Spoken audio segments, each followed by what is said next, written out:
Hey guys, Jimmy Dari here. Sorry, I look a state. I'm in my house coat and it's freezing in my house basically, and I'm too cheap to put the heating on. But anyway, today I'm going to be doing a review of Batman v Superman: Dawn of Justice. And I'm just gonna say now there are gonna be some spoilers. I'm not gonna, not gonna say too much, but there will be spoilers, just so you know. So if you don't want the movie spoiled, click off now. Also, I'm gonna be probably looking over here quite a lot because I've made some notes. I'll start off with the good, right? Lex Luthor, Jesse Eisenberg, I think is how it's pronounced, as Lex Luthor. A lot of people, don't like Jesse Eisenberg as Lex Luthor. The reviews for his performance are quite polarized. A lot of people either love it or they either hate it. I personally love Jesse Eisenberg as Lex Luthor. I thought his take on Lex Luthor was brilliant. It does deviate from like Lex Luthor from the comic books, etc. But I thought Lex Luthor was quite boring and bland anyway. I wasn't a fan of his character. Whereas I think this version of Lex Luthor, he's so psychotic and it's just brilliant. Honestly, brilliant villain. Jesse Eisenberg's, I think, best role, that I've ever seen him in. But, this is just my personal opinion. The other thing that was great about this movie, the last quarter was spectacular. The last quarter was amazing. It was so action-packed. You had Batman and Superman going at it. The battle was great.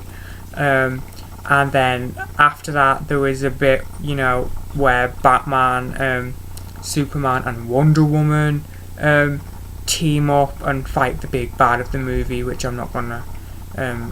Mind you, I think trailers have already revealed it. Yeah, Doomsday. You all know. The bit at the end where Batman, Superman, and Wonder Woman fight Doomsday. It's just incredible. Wonder Woman is great. I loved Wonder Woman in this movie.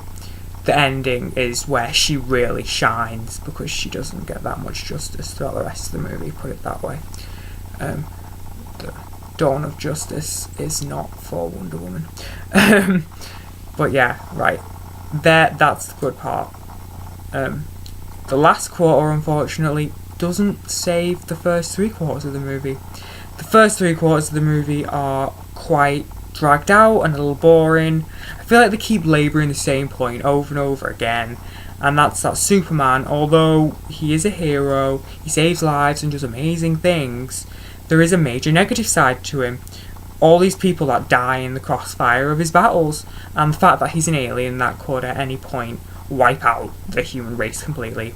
And the film gets this point across, but that's the problem, it gets it across too much. The first 3/4 of this movie is just the repetition of the same point over and over again.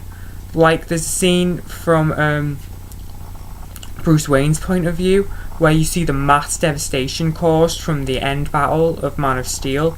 An employee of Bruce Wayne's loses his legs. Another one is killed in like a building being exploded.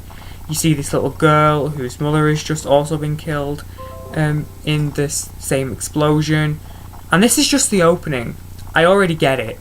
Superman maybe isn't all he's cracked up to be. But a lot of what follows is just a repetition of this point in different formats. It's just like, we get it, okay. Another thing wrong with the movie is that there's too much thrown in there.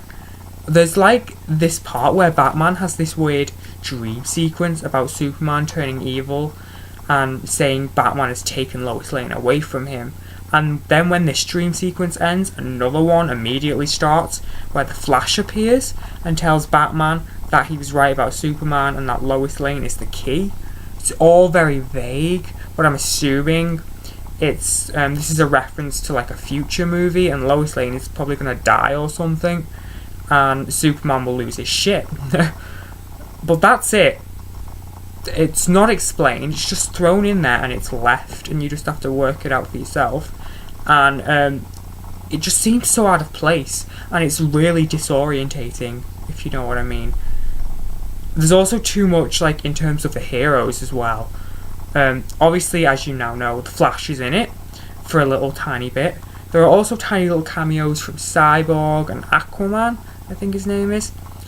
Wonder Woman is also in it, as I mentioned, but her role is much larger in comparison to all these. But still, she's kind of put on the back burner. Her origin isn't really explained. And it's all too bloody much. Not that I think they should take Wonder Woman out, I just think they should have maybe explained more of her, because I thought Wonder Woman in it was great. I also feel like they weren't very selective with their scenes.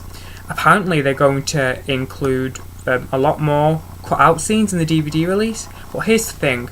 I feel like a lot of the scenes that made the theatrical cut should have been left out and included in the DVD version, whereas some scenes that didn't make the cut should have been included. For instance, today, I think it was, Warner Bros. Released a seed excluded from theatrical cut on YouTube called Communion. Now, I'm not going to explain it, you can just literally go and watch it on YouTube and see for yourself. But I feel like this was way more significant than a lot of stuff that was already in the theatre release. Like, this, all those dream sequences which really disorientate the plot, they could have maybe been left for the extra stuff in the DVD release. There's also another dream sequence where a giant bat comes out of Martha Wayne's grave and attacks Batman, and that clearly could have been left out. There's also a scene where Superman imagines talking to his adoptive father, and he tells Superman how he managed to block off this flood, and I think it was a flood anyway, and his grandma made him a cake because he was a hero and everything was fine and great, and only everything wasn't fine and great, and he only diverted the flood, and I think it drowned a bunch of horses on the farm. I'm not sure. I can't really remember it all that well. Either way, it's another metaphor type thing for the whole, there is still damage done even when you do the right thing when you're a hero. And while it is very touching, it is once again labouring that same point that the first 3/4 of the movie continuously, throws at you. We bloody get it, and I just think that maybe it was something that should have been kept back for the DVD version. Also, another thing that I took issue with, this is just a minor thing, but it was personal to me and it really irked me.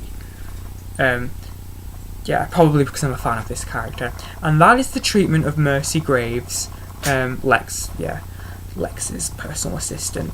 I'm a huge fan of the Batman animated series, which, and due to numerous crossovers with Superman the animated series, I became familiar with Mercy Graves, which, she was first introduced in the Superman animated series, and she since transitioned over to the comic books. And as I said before, she's Lex Luthor's personal assistant, and she's also his bodyguard as well, more so in the animated series. But anyway, she's one of his most trusted people, and in this movie, Lex Luthor, spoiler, he just kills her, just blows her up for no reason at all. The whole blowing up thing, it's of the US Capitol. Obviously that's for a reason. He blows up the US Capitol to frame Superman. He wants everybody to think Superman did it because Superman is attending. So it's all to discredit Superman. Anyway, he arranges this bombing, and he tells Mercy, he says to her, will you just go in and save my seat for me, and then he buggers off and shit gets lit up. But it's the fact that he specifically told her to go in there. He could have, her death could have been avoided. He specifically told her to go in there and die. He wanted her dead, even though her death would serve nothing. Considering I really like the character, it just pissed me off and left me a little sour. But yeah, that's just a minor irk in the grand scheme of things. But yes. So overall, first 3/4 quite boring because it keeps labouring over the same point over and over again. Disorientating, too much thrown in there. Last quarter, spectacular. Also, there's little sprinklings of amazing villainy from Lex Luthor throughout the first 3/4, but I just think that the last quarter and Lex Luthor just doesn't save the first 3/4. It just really doesn't. So overall, I would give it a 6 out of 10. Yeah, so I did try to keep that brief. I tried not to spoil too much. Little things like, you know, Mercy Graves, I had to get it out there because it pissed me off, and the cameos from various superheroes. But you know, I tried not to spoil too much. Anyway, I hope you enjoyed that video, found it informative. Yeah, I just thought I would make this video because, I don't know, I had a lot of thoughts stewing about in my head and I just needed to get them out, and YouTube is the perfect place for that. Anyway, I will see you guys next time. Bye!